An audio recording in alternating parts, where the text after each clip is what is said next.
আমি এখন মক্কার কেদুয়া ব্রিজের নিচে দাঁড়িয়ে আছি। এটা হচ্ছে ব্রিজ এবং এই ব্রিজটা মূলত হচ্ছে একটা ফ্লাইওভার। দেখুন এই ফ্লাইওভারের পাশ থেকেই সকল গাড়িগুলো ছাড়ে, প্রাইভেট কার বা মাইক্রোবাস, এগুলো ভাড়া পাওয়া যায়, অর্থাৎ এগুলো এখান থেকেই চলে। তো ফ্লাইওভারের এই সাইডে পুলিশ আসতে দেয় না। এই যে দেখুন, এটা হচ্ছে ফ্লাইওভার। এই ফ্লাইওভার নিচ থেকেই আজকে আমরা জেদ্দার উদ্দেশ্যে রওনা দেব। তো জেদ্দা সি বিচ দেখব এবং জেদ্দাতে আমাদের আদি মাতা হজরতে হাওয়া আলাইহিস সালামের কবরও জিয়ারত করব। তো সেই উদ্দেশ্যে আজকে রওনা দিলাম। তো চলুন শুধু দর্শক আপনাদেরকে ঘুরিয়ে ঘুরিয়ে সকল কিছু দেখাই। তো এই যে আমরা গাড়িতে করে রওনা দিলাম, গাড়ি চলছে। মক্কা থেকে জেদ্দার সি বিচের দূরত্ব হচ্ছে প্রায় 100 কিলোমিটার, 2-1 কিলোমিটার কম বেশি আছে এবং সেখানে যেতে কিন্তু আমাদের প্রায় 1 ঘন্টা 10 মিনিট বা 12 মিনিট এরকম সময় লেগেছিল। এবং আমাদের গাড়িটা ছিল হচ্ছে 14 সিটের একটা মাইক্রোবাস। তো আমরা দুইটা গাড়িতে 14-28 জন সেখানে গিয়েছিলাম। এবং যাওয়ার পথে শুধু দর্শক আপনারা রাস্তাগুলো দেখতে থাকুন। ওই যে মক্কা টাওয়ার, জমজম টাওয়ারের সেই ক্লক, সেটা দেখতে পেলেন, সেটা অনেক দূর থেকে দেখা যায়। আসলে এটা এত উঁচু যে পাহাড়ের থেকেও বেশি উচ্চতায় অবস্থিত। তো আমরা যাচ্ছি, শুধু দর্শক দেখুন জেদ্দার দিকের রাস্তাগুলো একটু বেশি ক্লিন এবং রাস্তার চারপাশে দুধারে কিন্তু অনেক গাছপালা দেখতে পাবেন শুধু দর্শক। এবং এখানকার বিল্ডিংগুলো খুব পরিকল্পিত, নেট অ্যান্ড ক্লিন। এই যে দেখুন রাস্তার পাশে অনেকগুলো গাছ লাগানো হয়েছে এবং প্রচুর গাছ এবং এইখানকার যে ওয়েদার কিন্তু 36 ডিগ্রি 37 ডিগ্রির বেশি হয় না খুব একটা, মানে খুব ঠান্ডা প্রকৃতির এলাকা। তো আমরা সেদিকে যাচ্ছি, কিন্তু মক্কাতে কিন্তু আসলে অনেক গরম আছে, বা এখানকার তাপমাত্রা কিন্তু আরেকটু বেশি, 40, 43, 44 এরকম থাকে সবসময়। তো আমরা এই মক্কা থেকে জেদ্দার যে রাস্তাগুলো, এখানে আসলে পুরোটাই বেশিরভাগ রাস্তাতেই আপনাদের পাহাড় ছিল। তো সেই পাহাড়গুলো কিন্তু কেটে কেটে এইরকম সমতল রাস্তা করেছে এবং রাস্তার লেন কিন্তু 8 লেন, 10 লেন, 12 লেন এরকমই রাস্তা, অর্থাৎ গাড়িগুলো যাতে নির্বিঘ্নে যেতে পারে সেই ব্যবস্থাটা করেছে। আর একটা বড় বিষয় হলো যে আমরা যে এটা হচ্ছে সৌদির জেদ্দা কিন্তু একটা পৃথিবীর অন্যতম বৃহৎ বিমানবন্দর ছিল, সুতরাং এই রাস্তাটা অনেক বেশি গুরুত্বপূর্ণ। এবং এই যে দেখুন এখানে রাস্তাতে যাওয়ার সময় সবগুলো গাড়ি কম বেশি পেট্রোল নিয়ে থাকে। শুধু দর্শক, এই যে দেখুন আমি পেট্রোলের দাম দেখেছি, 2 টাকা 19 পয়সা হচ্ছে পেট্রোলের সৌদি রিয়াল এবং অক্টেন হচ্ছে 2 টাকা 34 পয়সা।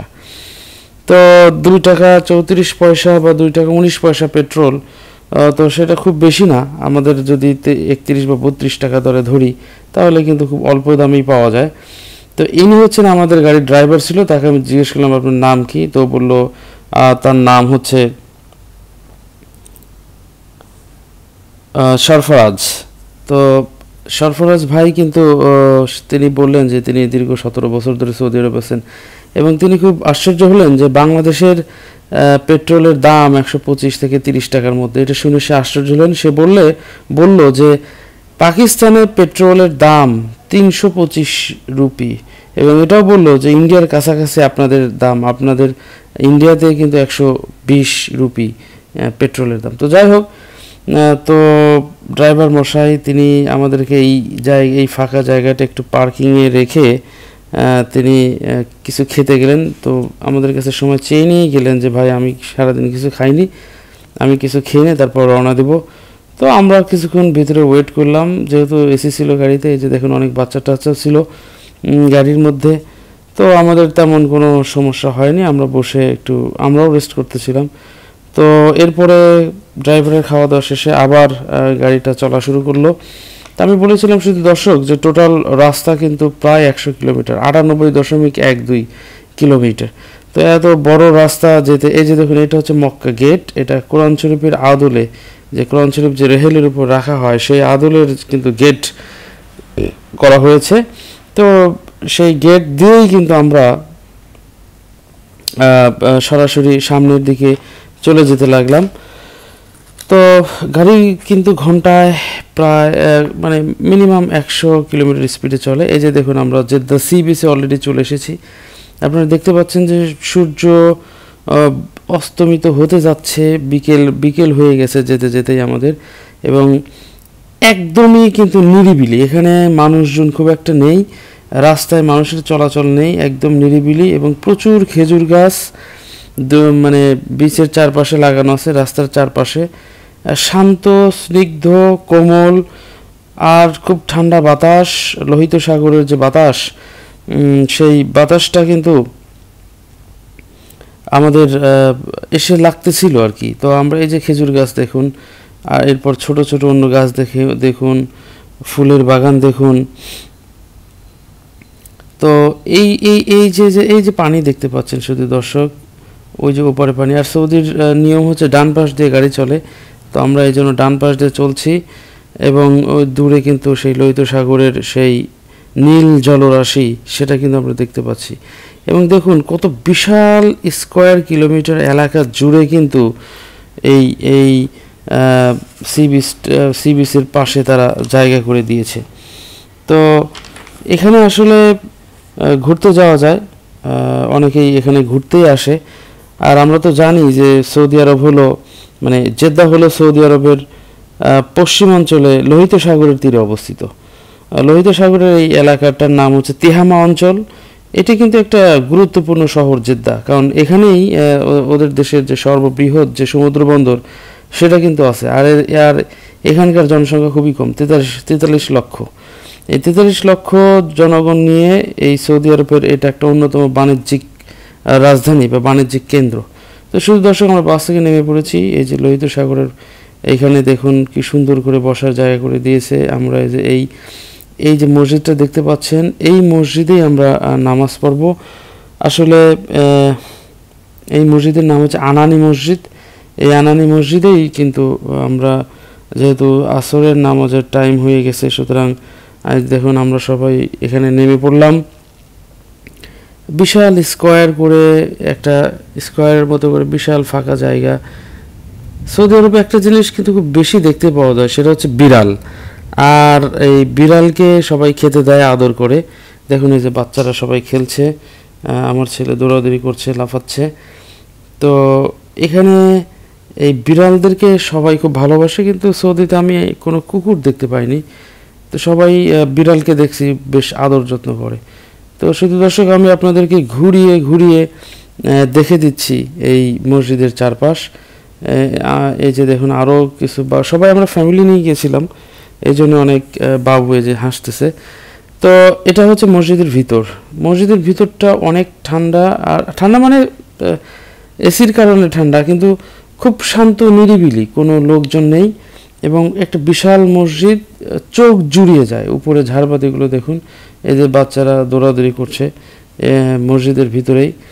এখানে আমরা এসে ওয়াক্তের নামাজ পড়লাম, কসরের নামাজ পড়েছিলাম 2 রাকাত।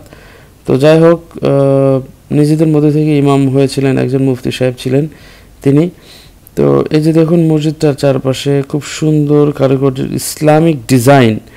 ইসলামিক ডিজাইনে কিন্তু এটা করা, এবং এটা কিন্তু উপরে দোতলা বিশিষ্টর মতো, উপরেও কিন্তু নামাজ পড়া যায়, আর নিচের দিকটাও দেখতে পাচ্ছেন।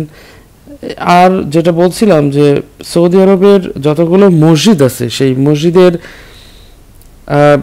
উভয় পাশেই কিন্তু, অর্থাৎ এক পাশে মেয়েদের নামাজ পড়ার ব্যবস্থা থাকে, এবং অন্য পাশে কিন্তু পুরুষদের নামাজ পড়ার ব্যবস্থা থাকে। তো এই যে দেখুন সেই লোহিত সাগরের সুন্দর বাতাস, মৃদুমন্দ বাতাস আমাদের গায়ে লাগতেছিল, খুবই সুন্দর লাগতেছিল। এখানে বসার জায়গা করে দেয়া আছে, সবাই বসে থাকে। দেখুন সবাই বসে রেস্ট করছে, কেউ রেস্ট করছে, কেউ হাঁটাহাঁটি করছে, আর কেউ ছবি তোলায় ব্যস্ত আছে।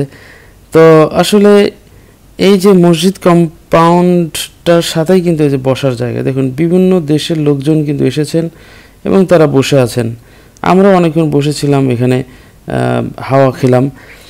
তো এই যে লোহিত সাগর, শুধু দর্শক আপনারা দেখতে পাচ্ছেন, এই লোহিত সাগরের 2 পারে কিন্তু 6টি দেশের অবস্থান আছে। অর্থাৎ এই লোহিত সাগরের পূর্ব পারে রয়েছে সৌদি আরব এবং ইয়েমেন, এই দুইটা দেশ, এবং পশ্চিম পাশে কিন্তু রয়েছে 4টা দেশ। একটা হচ্ছে মিশর, একটা হচ্ছে সুদান, একটা হচ্ছে ইরিত্রিয়া এবং আর একটা হচ্ছে জিবুতি। তাহলে দুই পারে 4টা প্লাস 2টা, এই 6টা দেশ। এবং তাহলে দক্ষিণে কি থাকলো? আসলে দক্ষিণে আছে বাবেল মানদেব প্রণালী এবং আর একটা ইডেন উপসাগর। তো এই এই এই এই যে প্রণালী এবং এই যে উপসাগর, এর মাধ্যমেই কিন্তু, অর্থাৎ লোহিত সাগর এই প্রণালীর মাধ্যমেই কিন্তু ভারত মহাসাগরের সঙ্গে যুক্ত হয়েছে। তো শুধু দর্শক, আপনারা দেখতে থাকুন যে এই লোহিত সাগরের কি সুন্দর বাতাস, চারিধারে আকাশ একদম পরিষ্কার। এখানে খুব একটা গরম নেই, হাওয়া থাকার কারণে এখানে গরম খুব একটা অনুভূত হয় না। এবং আমি আগেই বলেছি এখানকার টেম্পারেচার, অ্যাভারেজ টেম্পারেচার 35 to 36।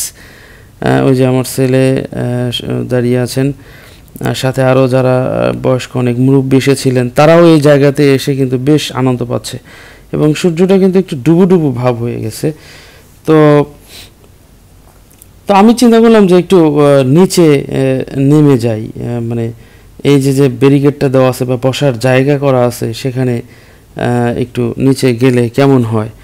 তো শুধু দর্শক, আমি আসলে নিচে যাওয়ার চেষ্টা করলাম, বাট এখানকার যে সিকিউরিটি গার্ড তারা বলল যে না, আসলে নিচে যাওয়া যাবে না।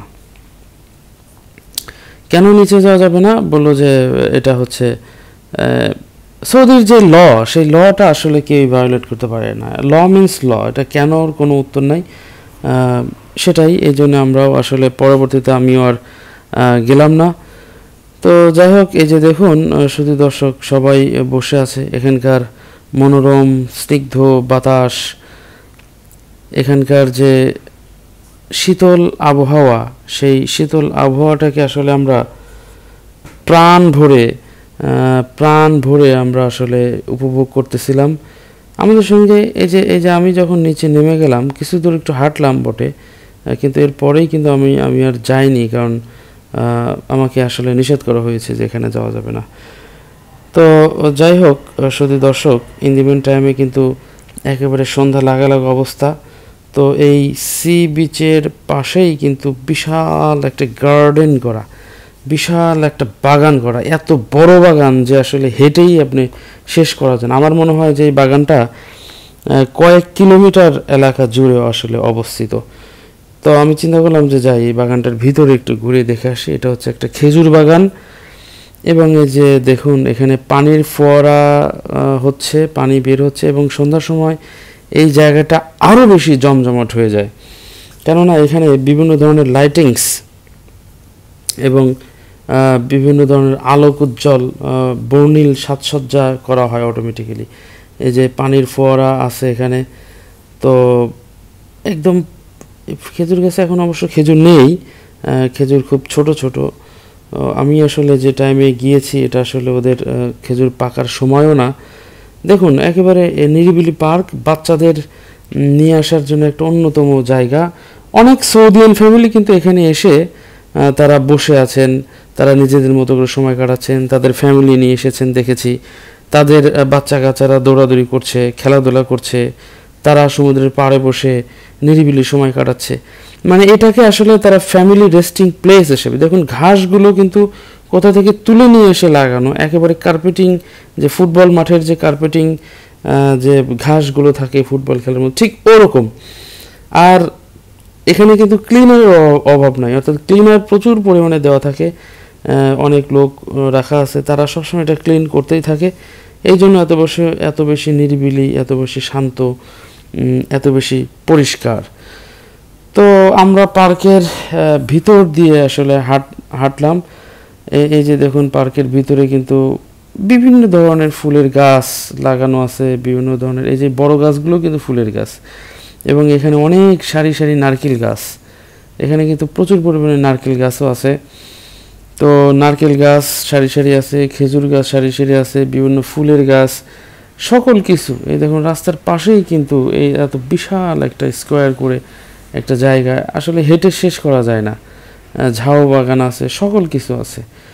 তো আমরা চিন্তা করলাম যে বাগানের ভিতর দিয়ে তো হাঁটলাম, এবার ওয়াকওয়ে করা আছে সমুদ্রের পাড় ঘেঁষে, ওদের সি বিচের পাশ দিয়ে ওয়াকওয়ে করা আছে। তো চিন্তা করলাম যে হেঁটে আমরা আসলে সেই ওয়াকওয়ের কাছে যাই, ওয়াকওয়ে দিয়ে একটু হেঁটে দেখি যে আসলে কেমন লাগে। কারণ সমুদ্রের যে বাতাস, সেই বাতাসটা এসে যখন গায়ে লাগবে নিশ্চয়ই অনেক ভালো লাগবে। এই জন্য আমরা সেই ওয়াকওয়ের দিকে রওনা দিলাম। তো ওয়াকওয়ে দিকে রওনা দেওয়ার সময় আপনাদেরকে একটু দেখিয়ে দেই এখানকার ভিতরের রাস্তাঘাট। কিছু কিছু মনুমেন্ট করা আছে। এই মনুমেন্টগুলো আসলে ঠিক কী ধরনের মনুমেন্ট এটা আসলে বোঝা যায় না। এটার স্ট্রাকচারাল ডিজাইনটা যে কী উদ্দেশ্যে বানানো বা এটা কী সিম্বলাইজ করে সেটাও বোঝা যায় না। এটা হয়তো কোনো প্রাকৃতিক বা সৌন্দর্যের জন্য এটা তারা করেছে, এবং এই যে গাছগুলোর ডালপালা যদি বেশি ছড়িয়ে যায় তারা কিন্তু সেটা বেঁধে রাখে। এই দেখুন, এটা সৌদিয়ান ফ্যামিলির আরও অনেক এই যে বাচ্চা কাচ্চা তারাও এসেছে। মানে বিভিন্ন জন, সবসময় বিভিন্ন মানুষ এখানে আসে, তারা নিজেদের মধ্যে করে সময় কাটে। ওই যে আরেকটা মনুমেন্ট দেখতে পাচ্ছেন, আসলে এগুলো কি সিম্বলাইজ করে বা এগুলো দ্বারা আসলে কি বোঝাচ্ছে। আমার ছেলে আমাকে জিজ্ঞেস করেছিল, বাবা এটা কি আসলে এটা কিসের যে মানে কি ধরনের যে এটার যে রূপ, এটাই আমি বুঝতে পারি না। মানে এটা কি বোঝানো হয়েছে এটা বোঝা যায় না। তো যাই হোক দর্শক, এই দেখুন সারি সারি নারকেল বাগান। তো এবার আমরা সাইড ওয়াকে চলে আসলাম। তো সাইড ওয়াকে এসে হাঁটার সময় আমরা একটা অদ্ভুত জিনিস দেখতে পেলাম পানির নিচে, সেটা হচ্ছে একটা স্ট্রিং রে ফিশ। তো স্ট্রিং রে ফিশ, এই যে দেখুন খুবই সুন্দর স্ট্রিং রে ফিশের এই কালারটা এখানে জানি না বোঝা যাচ্ছে কিনা, খুব রঙিন টাইপের একটা স্ট্রিং রে ফিশ ছিল, খুব বড় না, এটা বাচ্চা বা বাচ্চা থেকে একটু বড় এরকম একটা স্ট্রিং রে ফিশ।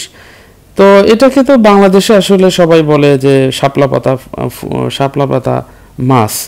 তো আসলে এটার অরিজিনাল নাম হচ্ছে স্ট্রিং রে ফিশ, এবং এটার যে লেজটা আছে সেই লেজটা কিন্তু বিষাক্ত। তো যাই হোক, এই যে দেখুন শুধু দর্শক, আমি মাছটাকে আবার একটু আপনাদেরকে দেখিয়ে দিই। এই যে সেই মাছটা এখান থেকে নড়ছিল না, একই জায়গায় অবস্থান করছিল, এবং আমার মনে হচ্ছিল যে এই মাছটা যদি আমি শিকার করি তাহলে কোনো সমস্যা হবে কি না।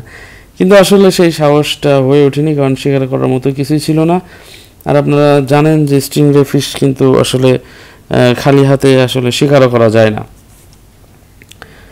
তো আমরা সেই ওয়াকওয়ে ধরে একটু হাঁটি। শুধু দর্শক দেখুন কি সুন্দর চমৎকার একটা ব্রডওয়ের মতো একটা ওয়াকওয়ে তৈরি করে দিয়েছে। এরকম করে হাঁটার জন্যে অনেক বিদেশিরা দেখলাম এখানে এক্সারসাইজ করছে, কেউ জগিং করছে, কেউ নর্মাল ওয়াকিং করছে নিজেদের মতো করে। তো আমরা একটু হেঁটে হেঁটে আপনাদেরকে শুধু দর্শক দেখিয়ে দিচ্ছি। তো এখান থেকে শুধু দর্শক আমরা চলে যাব হজরত হাওয়া আলাইহিসসালাম, আমাদের আদিমাতা, তার কবরে জিয়ারত করতে।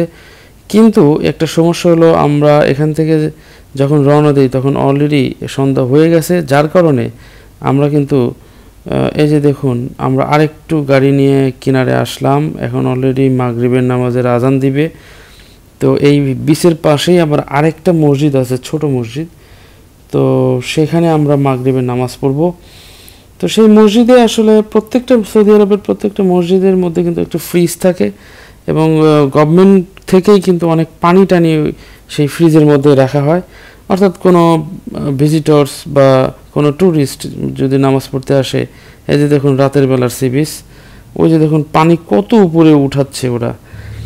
তো সেই মসজিদ থেকে কিন্তু সেই পানিগুলো যাতে ফ্রি নেয়, এই পানিগুলো কিন্তু কোনো দাম নেই, ফ্রি নেয়। তো যাই হোক, এগুলো শেষ করে আমরা হযরত হাওয়া আলাইহিস সালামের মাজারের কাছে আসলাম। কিন্তু দুঃখের বিষয় মাজারের গেট ক্লোজড ছিল, কারণ মাগরিব নামাজের সময় এগুলো বন্ধ হয়ে যায়, আসর পর্যন্ত খোলা থাকে।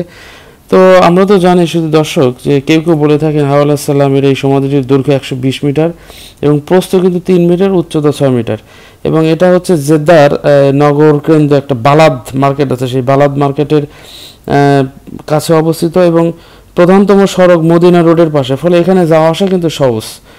তো যেহেতু গেট বন্ধ ছিল, এখানে বালাদ মার্কেটের অনেকেই স্বর্ণ কেনেন, কারণ এখানে পাইকারি মার্কেট।